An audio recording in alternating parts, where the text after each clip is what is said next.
পানিগুলো পৌঁছে যাবে। মানুষের যে কটা পানির পিপাসা পায়ের কাছ পর্যন্ত, পায়ের গোড়ালি পর্যন্ত লম্বা হয়ে যাবে। আমার ভাইরা, আল্লাহর হাবিব সাহাবায়ে কেরামদেরকে বললেন, আমার সাহাবীরা শুনো, কিয়ামতের দিবসটা এত লম্বা হবে, দুনিয়ার এই মানুষের হায়াতের 50 বছর 100 বছর এইভাবে যেরকম গণনা করা হয়, এই দুনিয়ার 50,000 বছর সমান কিয়ামতের একটা দিন হবে। সুবহানাল্লাহ। অর্থাৎ কিয়ামতের দিনের যেই পরিধি, যেই সময়, সেই সময় ওখানের একদিন দুনিয়ার 50,000 বছর সমান। আল্লাহ রাসূল সাহাবায়ে কেরামদেরকে বললেন, আমার সাহাবীরা, পরকালীন সময়টা, পরকালীন জীবনটা কতটুকু জানো কিনা? সাহাবায়ে কেরাম বললেন, আল্লাহু আ'লামু ওয়া রাসূলুহু, এই ব্যাপারে আল্লাহ এবং তার রাসূল ছাড়া আর কেউই ভালো জানে না। হুজুর বললেন, এই পৃথিবীর সাগর মহাসাগর, নদী নালা খাল বিল পুকুর নর্দমা সব কিছুর পানিকে যদি একটি সাগর মহাসাগর রাখা হয়, আর আল্লাহ পাক যদি একটা পাখিকে অর্ডার দেয়, ও পাখি তুমি তোমার দুখন চুবিয়ে এই সাগর থেকে এক ফোঁটা পানি নেবেন।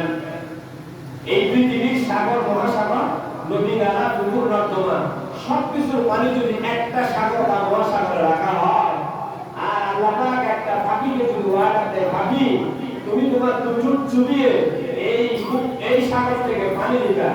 আচ্ছা বলেন তো, এই পাখি কত হাজার বছর পর্যন্ত পানি ঠোঁট দিয়ে টানবে, এই সাগর মহাসাগর পানি শেষ হবে? বলেন তো, কথা বলেন।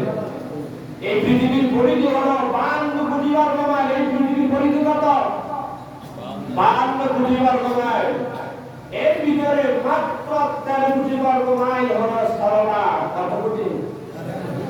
আর বাকি সবটাই প্রায় 39 কোটি বর্গ মাইল হলো স্থলভাগ।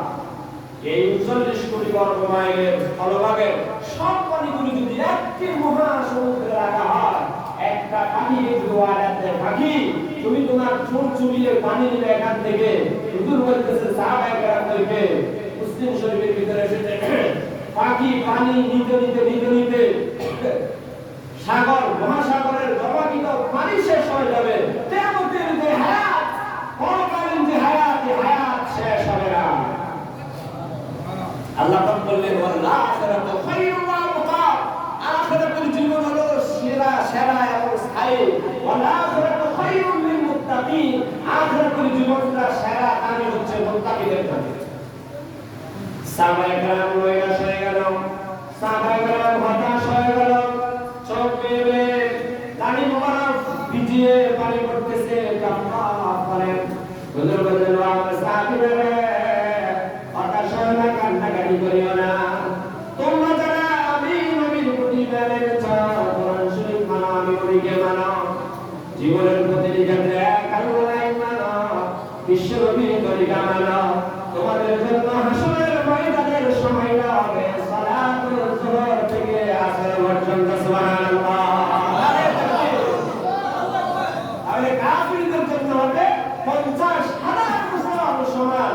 আর যারা আল্লাহকে মানে, জীবনের সকল ক্ষেত্রে আল্লাহর সামনে নিজেকে সারেন্ডার করিয়ে দেয়, বিলীন করে দেয়, আমার আল্লাহর ওয়াদারে ওয়াদা, আর কারো ওয়াদা মানবে না, বিশ্বনবীর তরিকাই একমাত্র আমার জন্য অনুকরণীয়। এইভাবে যারা আল্লাহর আইন মানে, বিশ্বনবীর তরিকা মানে, আল্লাহ রাসূল বললেন, তাদের জন্য হাসরের ময়দানের ওই টাইমটা হবে সালাতুল যুহর থেকে আসর পর্যন্ত। এই 2-2.5 ঘন্টা যতটুকু টাইম, মুমিনের হিসাব দিতে এতটুকু টাইম লাগে। সুবহানাল্লাহ। সূরা ইয়াসিনের ভিতরে এসেছে, ক্বালু ইয়া আইয়ুহাল মিম্বার কাতিলা হাযা মা ওয়া'দার রহমান। যারা জীবনের প্রতিটি ক্ষেত্রে আল্লাহর আইন মানে, বিশ্বনবীর তরিকা মানে, এই মানুষগুলোকে যখন কবরে রাখা হয়, ফেরেশতারা যখন আসে, যাদের জীবনের আমলটা কোরআন শরীফ অনুযায়ী হয়েছে, আল্লাহর আইন অনুযায়ী হয়েছে, কবরে যখন রাখা হয়, একজন ফেরেশতা আসে। ওই ফেরেশতার নাম কি?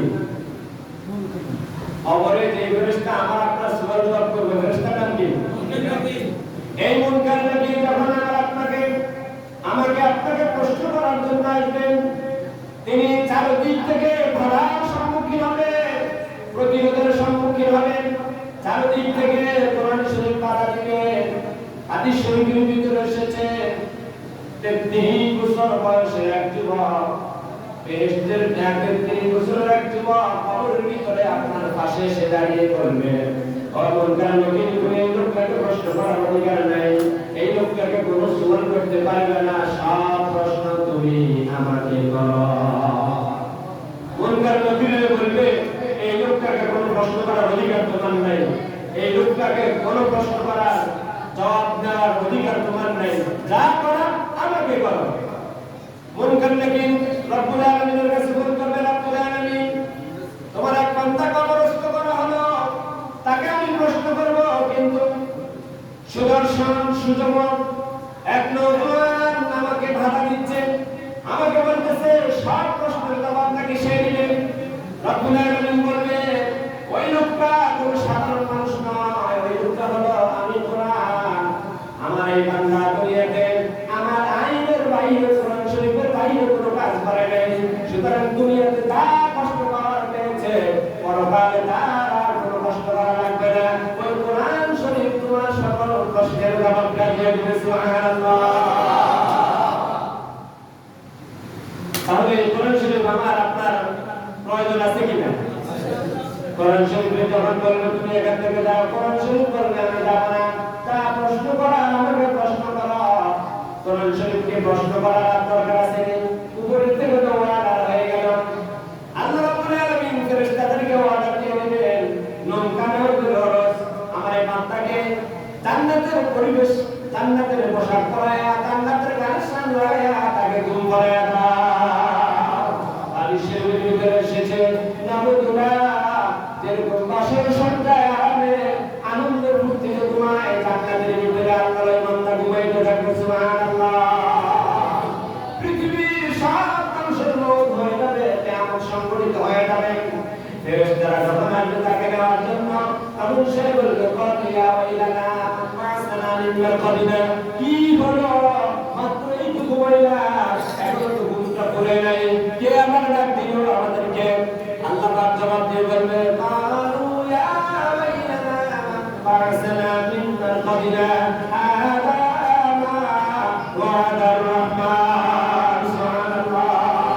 ওই রহমান তোমাকে ডাকতেছে, এই রহমান তোমাকে প্রতিশ্রুতি দিয়েছিল, যদি সমাজের পরিবারে রাষ্ট্রে সর্বত্রই যদি আমি আল্লাহর আইন মানো, কোরআনের আইন মানো, ওই কোরআন কারীম তোমাকে ওয়াদা দিয়েছে তোমাকে বিনা হিসাবে জান্নাতে পৌঁছায়া দেবে। সেই রহমান তোমাকে ডাকতেছে, আসলে ময়দানে তোমার আমলনামাটা ডান হাতে পৌঁছায়া তোমাকে একটা দলিল রেজিস্ট্রি করে দিয়া জান্নাতুল ফেরদাউসের দলিল দিয়া তোমাকে জান্নাতুল ফেরদাউসে পৌঁছানোর জন্য ডাকতেছে। সুবহানাল্লাহ।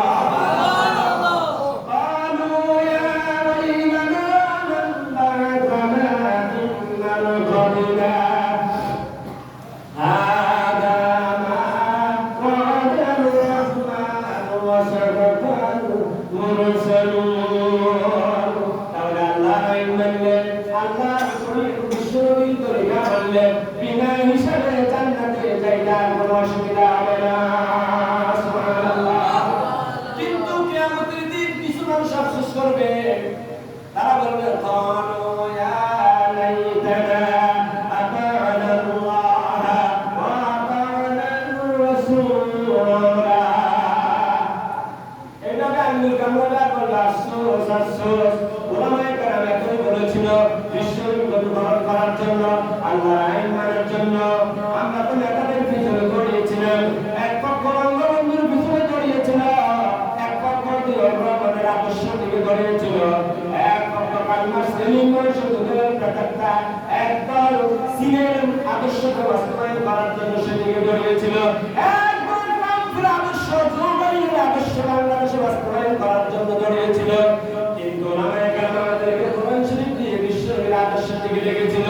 আমরা তো তাদের কথা কর্ণপাত করে নাই, আজকে আমরা কেন কি ভুল করলাম? তারা বলবে কালু ইয়া লাইতানা আতা'না আল্লাহ